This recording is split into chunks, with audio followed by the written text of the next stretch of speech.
YouTube family, Z4C Natural here. I'm back with another video, and today we are talking wash day mistakes. So if you're like me, you look forward to wash day. First, I don't do it that often. It's like a spa day for me, and it's fun. You're refreshing your hair, maybe doing a new style. It's all good, right? But wash day is also the time when you're most likely to experience breakage. So it's also kind of a traumatic day for your hair. And this is the time where setbacks start or can happen. So having a really important wash day is really kind of key to achieving your hair goals. So let's get right into it with my top things that are holding you back from achieving your goals. So let's start with number one. You are detangling all wrong. So this one, I really could make a whole video about this. And I actually do have a video on how to detangle your hair.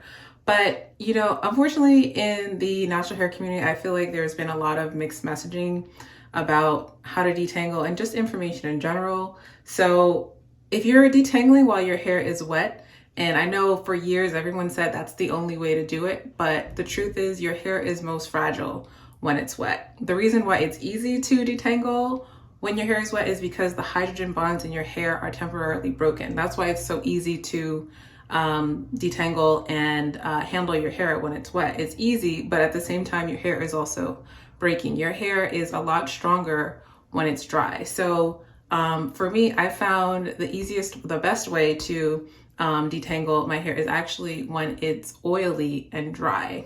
So if you're still wet detangling and you haven't retained the length that you feel that you should be retaining, try detangling when it is oily and dry. That's going to be the best thing for your hair. So the oil, if you do it properly, really softens the hair and it makes it easier to detangle. So another thing about detangling is, you know, in my opinion, you really should be detangling before you start washing. Now, this might sound counterintuitive, but if your hair is already detangled, it just makes your wash day so much easier. You're not, you know, creating extra tangles while you wash your hair. So, you know, detangle it while it's dry and oily, and detangle it before you start washing your hair. If you do those things, it's going to make a huge difference in your wash day and also in your length retention. So number two kind of goes along with number one. They kind of go hand in hand. And so the second mistake is you're not pre-pooing. Now, I have a whole video on the importance of pre-poo, so I'm not going to go too deep into this. But, you know, if you start off with a pre-poo, you know, first you're buffering your hair against overstripping in the washing process, and you're also taking steps to prevent hygrofatigue.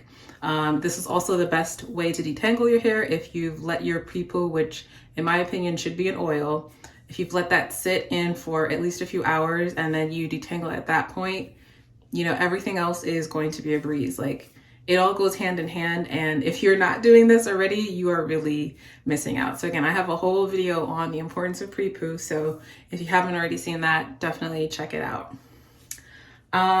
So number three, I'm going to say is you're not washing in sections. So washing in sections is really important, especially as your hair gets longer. So again, everything goes hand in hand. So if you detangle prior and you section it and you keep your hair in those sections while you wash it, your wash day is really going to be a breeze. If you have a TWA, it's really not so important, but once your hair gets long enough for you to section it in 4 big twists or braids, you really should be sectioning your hair for a couple of reasons. So it's going to cut down on your tangles, it's going to make it easier to manage, and to help prevent extra tangling. So washing in sections, you know, it's really going to make a big difference. And I know it might seem easier to just like bundle your hair all in one and wash it all together, but really it's not. Also, your hair, you're going to be able to clean your hair better. You're going to be able to like really get to your scalp and really clean it properly if you do it in sections. So don't skip don't skip this step and wash your hair in sections. The next thing I'm going to say is you're co-washing. So co-washing to me is a whole hot mess. And I say this as someone who co-washed for years. And maybe this works for some people, but I think the more coily your hair is, especially if you have low porosity hair, you're really gonna need a real shampoo to prevent buildup and to cleanse your hair properly. Co-washing in my book it's just a no. It's just a no. It creates more problems than it solves. So if you're strictly co-washing, or if you're doing a lot of co-washing, you might want to look into that. If you're not reaching your hair goals, maybe you want to consider, just using a real shampoo. And again, you might feel that your shampoo is too drying, but if you're doing the pre-poo with the oil, that's going to cut down on the dryness. So there's really no reason to not use a real shampoo. Co-washing, I really don't think it's for anyone in the type 4 spectrum. Maybe it works for type 3s, but it's just a no. And this is coming from someone who did it for a long time, because that's what all the popular hair channels said at the time. But I found that it really doesn't work for me, and since I've switched to real shampoo, my hair is doing a lot better. The next thing I'm going to say is you're not deep conditioning. So if you're not deep conditioning, you're really missing out on an integral part of the moisturizing process. Everyone is always looking for products to add onto their hair afterwards, but really, if you wash your hair properly, that's where the majority of your moisture is going to come from. It comes from the deep conditioner that you apply on wash day. If that step is not right, you're just going to have a harder time, in between washes. So you should be deep conditioning. I think you should deep condition with every wash. I wash every 4 to 6 weeks. Maybe you need to wash a little bit sooner than that, but you should be deep conditioning on a regular basis. And so now if you are deep conditioning and you're low porosity and you're not deep conditioning with heat, again, you're really missing out. In my opinion, you might as well just not even deep condition, because you're wasting your time. It's not penetrating your hair like it should. So if you have low porosity hair, you should be deep conditioning with heat. Okay. And another deep conditioning mistake is over conditioning. Okay.